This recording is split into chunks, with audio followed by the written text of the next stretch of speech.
সালে যখন তৎকালীন মার্কিন প্রেসিডেন্ট ডোনাল্ড ট্রাম্প বেইজিং এর সাথে বাণিজ্য যুদ্ধ শুরু করেন, তখন চীনের অর্থনীতি ছিল শক্তিশালী।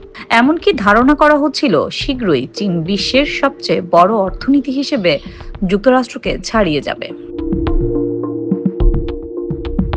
কিন্তু ট্রাম্প দ্বিতীয় মেয়াদে ক্ষমতায় আসার কয়েক মাস আগে চীনের সেই অর্থনৈতিক শক্তি অনেকটাই কমেছে। সম্পত্তি খাতের সংকট, ঋণের চাপ ও মূল্য হ্রাসের মতো সমস্যার মোকাবেলা নিয়ে লড়াই করছে চীন, যে কারণে আরেকটি বাণিজ্য যুদ্ধের জন্য তারা প্রস্তুত বলে মনে করছে না বিশ্লেষকরা। কিন্তু বাস্তবতা হলো, নির্বাচিত প্রেসিডেন্টের কার্যপদ্ধতি সম্পর্কে ভালোভাবেই জানে চীন।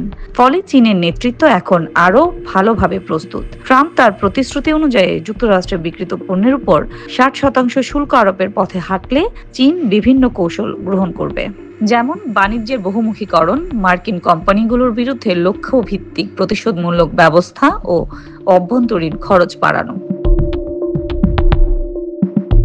চীন অনেক দিন ধরেই এই প্রস্তুতি নিচ্ছে। যুক্তরাষ্ট্র এখন আর তাদের বাণিজ্য নেটওয়ার্কে আগের মতো গুরুত্বপূর্ণ নয় বলে মন্তব্য করেছেন ট্রেডওয়্যার আটলান্টিক কাউন্সিলের জ্যেষ্ঠ ফেলো ডেক্সটার রবার্টস।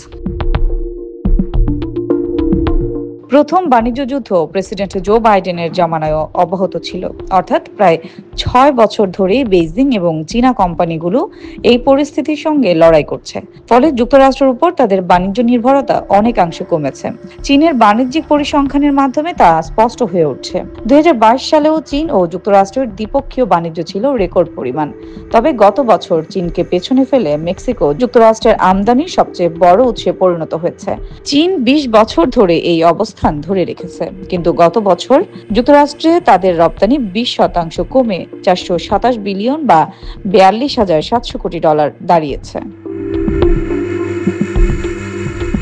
গবেষণা প্রতিষ্ঠান ম্যাথিউস এশিয়ার তথ্যানুসারে গত বছর চীনের মোট রপ্তানির 30% মতো হয়েছে G7ভুক্ত ধনী দেশগুলোতে।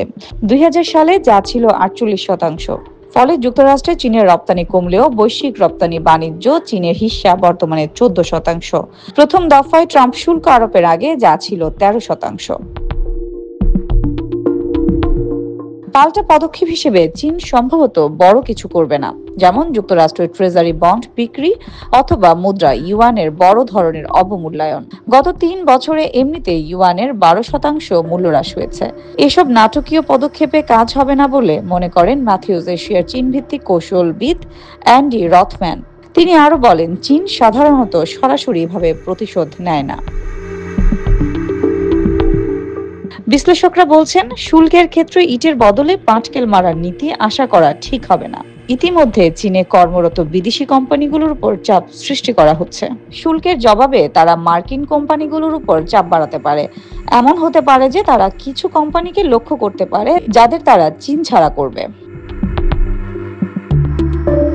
তাদের মতে, চীনের পক্ষে মার্কিন ট্রেজারি নোট বিক্রি করার চেয়ে মার্কিন প্রতিষ্ঠান বা কৃষি শিল্পগুলোর উপর প্রতিশোধ নেওয়া বেশি বাস্তবসম্মত হবে, কারণ এ ধরনের বিলের ক্রেতার অভাব নেই। এগুলো বিক্রি করলে বেইজিং এর স্বার্থহানি হতে পারে।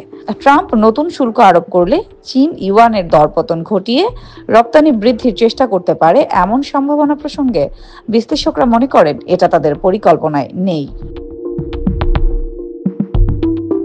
2015 সালের আগস্টে হঠাৎ ইউয়ানের অবমূল্যায়ন করা হলে শেয়ার বাজারে বিশৃঙ্খলা সৃষ্টি হয়।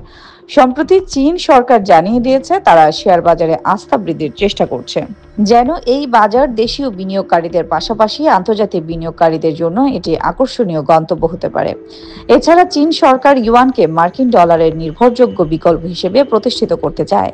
বিশেষ করে 2022 সালে রাশিয়া ইউক্রেন যুদ্ধ শুরু হওয়ার পর যুক্তরাষ্ট্র ও ইউরোপীয় ইউনিয়ন রাশিয়ার সম্পদ স্থগিত করার কারণে যেসব দেশ ক্ষতিগ্রস্ত হয়েছে, সেই সব দেশের কাছে ইউয়ানকে গ্রহণযোগ্য করতে চায় তারা।